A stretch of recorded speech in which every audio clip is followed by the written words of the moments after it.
बिस्मिल्लाहिर्रहमानिर्रहीम।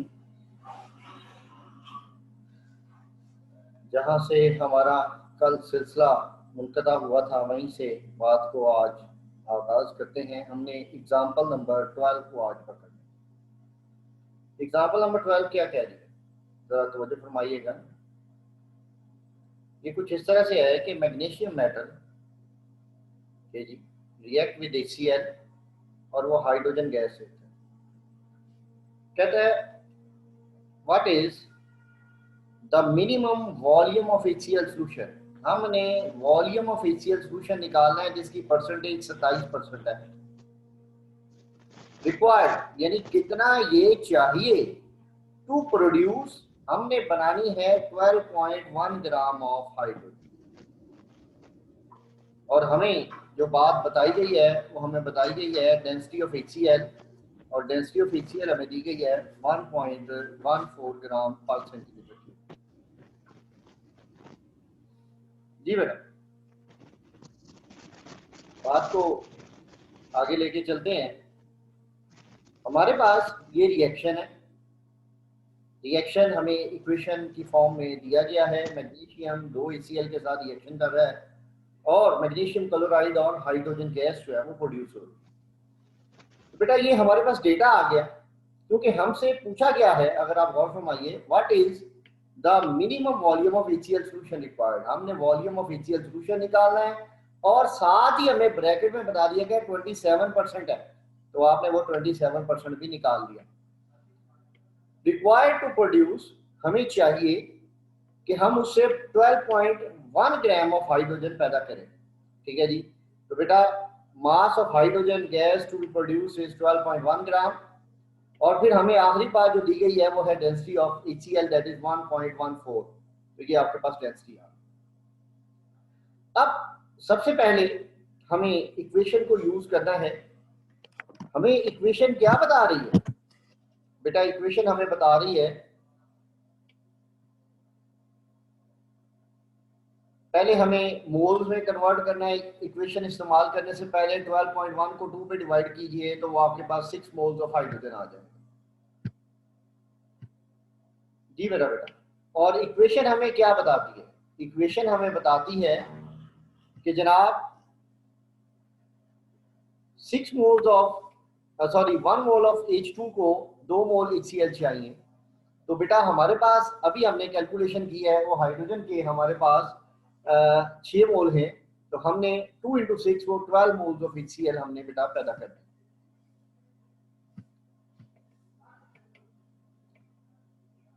तो number of moles को मास में कन्वर्ट करने का फार्मूला है, ये देख लीजिए।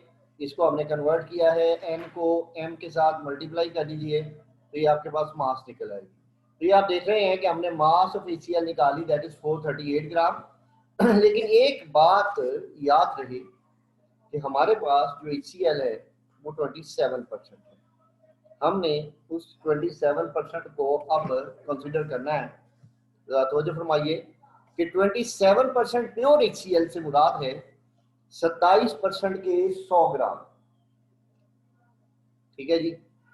तो 438 ग्राम से अगर प्योर HCl है तो उसके लिए कितना हो जाएगा? ये 100 को 27 पे डिवाइड करें और 438 से मल्टीप्लाई कर दें तो ये आपके पास ग्राम्स ऑफ HCl आ गए। ये हमारे पास 27% HCl के ग्राम्स आ गए। देखिए जो 100% था उसके 438 ग्राम्स थे, और जो 27% है वो बेटे हमने उसको कैलकुलेट किया तो वो 1622.22 ग्राम्स आपके पास आ। हमने वॉल्यूम बताना। वॉल्यूम और डेंसिटी में ये रिलेशन है, density is equal to mass per unit volume, और वॉल्यूम बराबर हो जाएगा मास ओवर डेंसिटी। इस वॉल्यूम और इस डेंसिटी को आपस में रिप्लेस कर दिया गया है। आप देख सकते हैं मास हमारे पास ये आई थी दैट वाज 16.22। ठीक है जी, ये आप गौर फरमाइएगा, ये हमारे पास मास थी। तो हमने इसको जो डेंसिटी हमें दी गई थी ये 16.22 हमारे पास मास थी 27% HCl की, हमने उसको डेंसिटी पे डिवाइड कर दिया तो ये आपके पास बेटा आंसर आ गया that is 1423 centimetre cube of 27% HCl।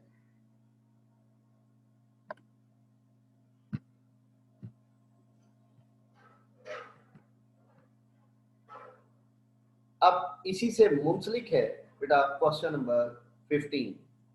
जरा क्वेश्चन नंबर 15 के ऊपर नजर दौड़ाइए। कहता है glucose is very important nutrient in the cell.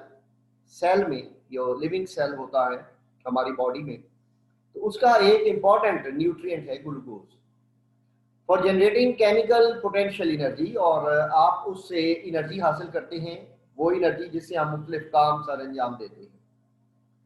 हमें ये कहा गया है मास percent of each element in glucose. Glucose के अंदर हर एलिमेंट की मास परसेंट निकालिए। ये बेटा ये हमारे पास पहला कंपोनेंट है, पहली चीज हमने कैलकुलेट करनी है ये, ठीक है जी, हर एलिमेंट की परसेंटेज। अब हमें फार्मूला दिया गया है, फार्मूले से जो परसेंटेज निकालने का फार्मूला है वो भी हमने कर लिया हुआ है। और उसके बाद दूसरा इसका हिस्सा, ये पहला हिस्सा है, अब दूसरा हिस्सा यहां से शुरू हो रहा है। कहता है डिटरमिन करें कार्बन हाइड्रोजन और ऑक्सीजन के atoms 10.5 gram of the sample में। यानी आपके पास ग्लूकोज के 10.5 ग्राम्स हैं, आपने 10.5 ग्राम्स ऑफ ग्लूकोज के अंदर कार्बन हाइड्रोजन और ऑक्सीजन के एटम्स जो है वो कैलकुलेट करते हैं। जी मेरा बेटा तवज्जो फरमाइएगा। इसके सॉल्यूशन में सबसे पहले मॉलिक्यूलर फार्मूला परसेंटेज आपने हर एक की निकालनी है, ये पहला हिस्सा है। दूसरा हिस्सा है मास ऑफ ग्लूकोज 10.5 ग्राम है, तो उसमें हमने कार्बन हाइड्रोजन और ऑक्सीजन के एटम्स जो है वो डिटरमिन करते हैं। जी मेरा अब आपको पता है मोलर मास ऑफ ग्लूकोज वो आपके पास 180 आ गया। मोलर मास कैसे कैलकुलेट करते हैं ये आपके सामने है। कार्बन की एटॉमिक मास 12, उसके एटम्स को 6 से मल्टीप्लाई कर दिया क्योंकि 6 एटम्स हैं। हाइड्रोजन की एटॉमिक मास 1, उसके एटम्स है 12, उसको 12 से मल्टीप्लाई कर दिया। और ऑक्सीजन की एटॉमिक मास है 16 और उसके एटम्स है 6, तो उसको आपने 6 से मल्टीप्लाई कर दिया। ये देखिए सबको सम कर दिया तो ये आपके पास इसकी मोलर मास आ गई। ये जो फार्मूला है दिस इज वेरी इंपॉर्टेंट, ये परसेंटेज निकालने का। कब? जब आपको मॉलिक्यूलर फार्मूला दिया गया हो। जैसे ये देखिए ये मॉलिक्यूलर फार्मूला दे दिया गया। जब मॉलिक्यूलर फार्मूला दे दिया गया तो आप मॉलिक्यूलर फार्मूला की मदद से किस तरह परसेंटेज निकालते हैं, ये आपके पास ये फार्मूला है। ये फार्मूला लिखने का भी नंबर होते हैं, मैंने आपको गाइड किया हुआ है। हर न्यूमेरिकल में ये डेटा निकालने के अलग नंबर है और ये जो फार्मूले होते हैं, ठीक है जी, ये जितने भी होते हैं इन सब का एक नंबर होता है। तो इसमें 2 फार्मूले इस्तेमाल होंगे, एक ये वाला, एक और आगे आएगा 2 फार्मूले। तो बेटा परसेंटेज ऑफ कार्बन तो देखिए atomic mass of carbon 12, number of atoms कितने हैं बेटा 6, मल्टीप्लाइड बाय 100, ये 100 आ गया, डिवाइडेड बाय मोलर मास ये 180 आ गया। तो कार्बन आपके पास आ गई जी 40%।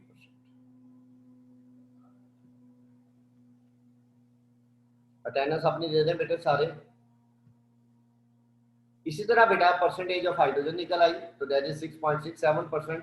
और इसी तरह से परसेंटेज ऑफ ऑक्सीजन में निकल आई दैट इज 53.33%। तो ये आपका न्यूमेरिकल का पहला पोर्शन पूरा हो गया जिसमें आपने जो है वो कैलकुलेशन करनी थी परसेंटेज। जी 2 बच्चों ने हाथ खड़े किए हुए हैं, एक तो अब्दुल्ला साहब हैं। जी अब्दुल्ला,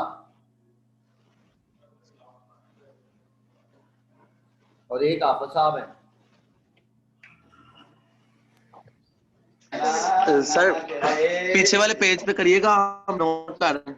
मैं उसी को आओ जरा मैं करूंगा, एक मिनट होल्ड कीजिए। ठीक है सर, ग्रुप में शेयर कर दीजिएगा। जी बेटा हम कैरी ऑन करते हैं, इसका दूसरा पार्ट की तरफ हम आ रहे हैं। बेटा दूसरा पार्ट ये है आपके पास, जरा तवज्जो फरमाइएगा।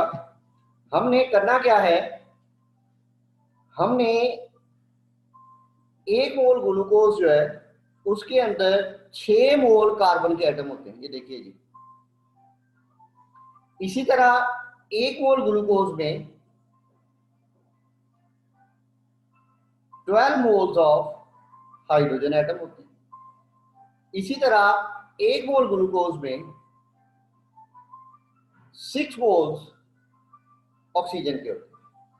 अब यहाँ एक चीज मिस हो गई, वो मिस क्या हो गई कि वो जो उसने हमें दिए थे 10.6 ग्राम, उसके मोल्स हमने बनाने थे।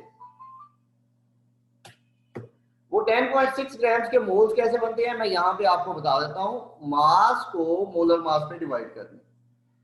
तो बेटा मास हमारे पास है 10.6, मोलर मास है 180, तो ये आपके पास मोल्स निकल आएंगे 0.0583 मोल्स। ठीक है जी। ये बेटा अब आप देखिए, 1 मोल ग्लूकोज में फार्मूले से पता चला 6 मोल कार्बन है, तो हमारे पास तो ग्लूकोज के इतने मोल हैं बेटा, तो इससे हमें कार्बन के जो है मोल निकल आए। ये देखिए, इसी तरह इतने ही मोल में हाइड्रोजन के मोल निकल आए, 12 से मल्टीप्लाई कर दें, और इतने ही मोल में ऑक्सीजन के भी मोल निकल आए। ये देखिए, इन मोल्स को हमने कार्बन के केस में 6 से मल्टीप्लाई किया, हाइड्रोजन के केस में 12 से मल्टीप्लाई किया, और फिर ऑक्सीजन के केस में 6 से मल्टीप्लाई किया। तो ये आपके पास नंबर ऑफ मोल्स आ गए कार्बन, हाइड्रोजन और ऑक्सीजन के। अब हमने क्या करना है, अब हमने इनके नंबर ऑफ एटम्स निकालने। मोल्स से नंबर ऑफ एटम्स इस तरह से निकलते हैं, ये आप देख रहे हैं, आपके पास रिलेशन आ गया। This is very simple relation. वो क्या है बेटा, नंबर ऑफ मोल्स को एवोगैड्रोस नंबर से मल्टीप्लाई कर।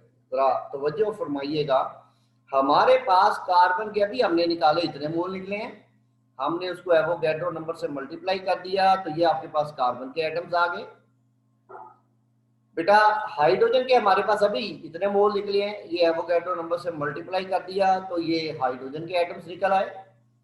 और इसी तरह से बेटा ये देखिए, ये आपके पास ऑक्सीजन के एटम्स हैं, इनको एवोगैड्रो नंबर से मल्टीप्लाई कर दिया, तो ये आपके पास ऑक्सीजन के एटम्स निकल आए। जी मेरा बेटा, बात को आगे लेके चलते हैं। हमारे पास नेक्स्ट जो है दैट इज क्वेश्चन नंबर 18। ये जो क्वेश्चन नंबर 18 है, दिस इज वेरी इंटरेस्टिंग। कहता है एक अननोन मेटल है और हमें पता नहीं है वो मेटल कौन सा है, वो है एम, और वो सल्फर के साथ रिएक्शन करके एक कंपाउंड बना रहा है जिसका फार्मूला बनता है, ये देखिए जी, M2S3। कहता है अगर 3.12 ग्राम्स ऑफ एम सल्फर के साथ रिएक्शन करें तो 2.88 ग्राम्स ऑफ सल्फर उसके साथ रिएक्शन करती है। हमसे पूछा क्या गया है, हमसे पूछा गया है कि भाई ये मेटल एम कौन सा है और जो कंपाउंड M2S3 है ये क्या है। दिस इज वेरी इंटरेस्टिंग कि हमने मेटल भी डिफाइन करना है और हमने मेटल से बनने वाला सल्फर का जो कंपाउंड है M2S3 हमने वो भी आइडेंटिफाई करना है। जी मेरा बेटा, जरा सबसे पहले हमें डेटा निकालना है। Mass of M that is 3.12 grams, mass of sulphur 2.88 grams. हमने निकालना क्या है, नेम ऑफ एम और नेम ऑफ M2S3, ये चीजें हमने निकालना है। सबसे पहले हमें एटॉमिक मास ऑफ सल्फर का पता है 32 है, तो हम सल्फर के मोल बना लेंगे। ये देखिए सल्फर के मोल निकला है 0.09। अब उस मोल्स की बिना हमने आगे कैलकुलेशन करनी है, उसके लिए सबसे पहले हमें एक इक्वेशन बनानी पड़ेगी। इक्वेशन हमने खुद बनाई है, दी नहीं गई हुई। 2 moles of M 3 moles of sulphur के साथ रिएक्शन करके M2S3 बनाते हैं। ये इक्वेशन हमने खुद बनानी है। इक्वेशन क्या कहती है, इक्वेशन कहती है 3 मोल्स ऑफ सल्फर रिएक्ट कर रहे हैं। ये देखिए ये 3 मोल सल्फर के रिएक्शन कर रहे हैं, लिखा हुआ बकायदा किसके साथ, 2 मोल्स ऑफ एम के साथ। हमने अभी पिछली स्लाइड पर 0.09 मोल सल्फर के कैलकुलेट किए, तो उससे जब हमने कैलकुलेशन की तो हमारे पास एम के इतने मोल निकल आए।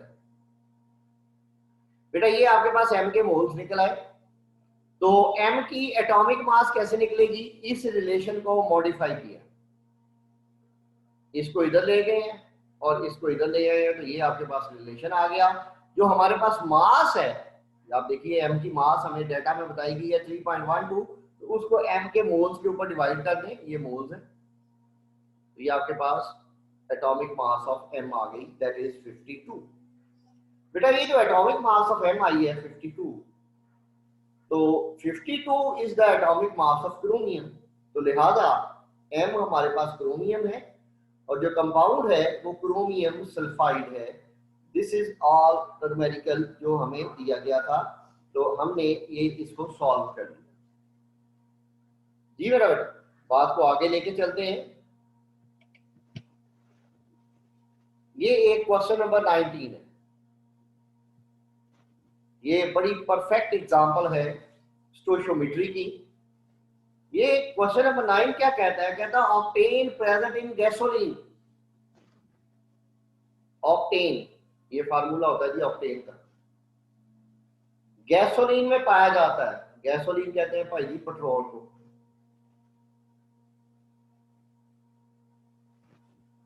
इस इक्वेशन के तहत जलता है 2 मोल ऑक्टेन, 25 मोल ऑक्सीजन, तो 16 मोल कार्बन डाइऑक्साइड और 18 मोल पानी बनता है। आपकी बुक में ये इक्वेशन दी गई हुई है। अब इस न्यूमेरिकल के 4 क्वेश्चन। पहला कहता है कितने मोल ऑक्सीजन चाहिए 4 मोल ऑक्टेन को। बहुत ही आसान है यार, ये देखो इसके 2 मोलों को इसके 25 चाहिए, ये 4 हो जाएंगे अगर, तो ये कितने चाहिए होंगे? हाँ जी बोलिए, कोई पता नहीं बेटा, ये डबल हो गया है, तो फिर लाजिम बात है इसके भी मोल डबल हो जाएंगे। डबल होके कितने हो जाएंगे? 25 का डबल 50। कैलकुलेशन किस तरह से है ये देखिए, from equation 2 moles of octane, ये 2 कहां से आया? यहां से। इसको चाहिए 25 मोल ऑक्सीजन से, ये कहां से आया? यहां से। तो 4 को कितने चाहिए? 25 बटा 2 ज़रब 4। इकाई का तरीका इसे हम यूनिटरी मेथड कहते हैं, तो ये 50 मोल आ गए। ये हमारा ए पार्ट हो भी गया। बी पार्ट क्या है? कहता है कितने मोल कार्बन डाइऑक्साइड पैदा किया जा सकता है। देखिए कार्बन डाइऑक्साइड के कितने मोल पैदा हो रहे हैं? 16। देखिए 1 मोल ऑक्टेन से ये 16 पैदा हो रहे हैं 2 मोल से। भाई यार 2 से अगर 16 हो रहे हैं तो 1 से कितने हो जाएंगे?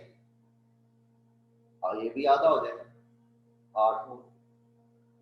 ठीक है, कैसे हो रहे हैं ये देखिए अगली स्लाइड पे आपको वाज़ेह तौर पे नजर आ जाएगा। ये देखिए फ्रॉम केमिकल इक्वेशन ये आपको नजर आ गया। 2 मोल्स ऑफ ऑक्टेन को पैदा करती हैं कितने जी? 16 मोल कार्बन डाइऑक्साइड। तो हमारे पास कितने मोल है ऑक्टेन के? 1 मोल।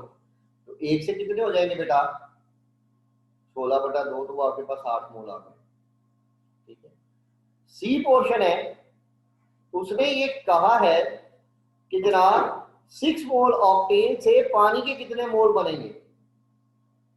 इक्वेशन से फिर देख लीजिए, 2 मोल इसके हैं तो पानी के 18 बनते हैं, ये 6 हो जाएंगे, यानी 3 गुना बढ़ गया। तो बेटा 18 को भी 3 गुना बढ़ा देंगे तो वो 54 आ जाएगा, और वो इकाई के तरीके से इस तरह से कैलकुलेशन होगी। ठीक है, अब फ्रॉम केमिकल इक्वेशन हमें ये कहा गया है कि 8 मोल कार्बन डाइऑक्साइड को कितने मोल ऑक्सीजन चाहिए, ये हमने निकालना है इसके डी पार्ट में। तो 16 मोल कार्बन डाइऑक्साइड इक्वेशन में आप देखें तो उसको 25 मोल ऑक्सीजन चाहिए, तो 8 को कितने चाहिए होंगे उससे आधे। ठीक है, ये आधा हो गया ना, तो बेटा जी आप देखिए ये भी आधा हो गया। ठीक है, यस सर।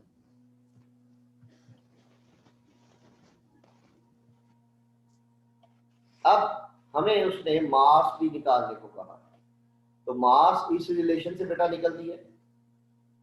वो रिलेशन क्या है जरा तवज्जो फरमाइए, n = m/m, और m छोटा m निकालना है तो इस कैपिटल एम को एन के साथ मल्टीप्लाई कर दिया जाएगा। तो बेटा अभी हमने मोल्स निकाले ऑक्सीजन के, दे आर 12.5। तो ऑक्सीजन की मोलर मास है बेटा 32 सॉरी, तो ये 400 ग्राम ऑक्सीजन की आ। इसी तरह इसी न्यूमेरिकल में उसने कहा कि 8 मोल कार्बन डाइऑक्साइड को कितने ग्राम ऑक्टेन चाहिए। तो बेटा 16 को इक्वेशन के मुताबिक 2 चाहिए, 8 क्या हो गया, आधा हो गया, ये आधा होएगा तो ये भी आधा हो जाएगा, 2 का आधा 1। तो बेटा नंबर ऑफ मोल्स को इसकी एटॉमिक मोलर मास, इसकी मोलर मास है 114, ठीक है, उससे मल्टीप्लाई कर दिया तो 114 ग्राम आपके पास। ठीक हो गया जी। That's all for today. इंशाल्लाह कल हम इसी लेक्चर को यहीं से कंटिन्यू करेंगे।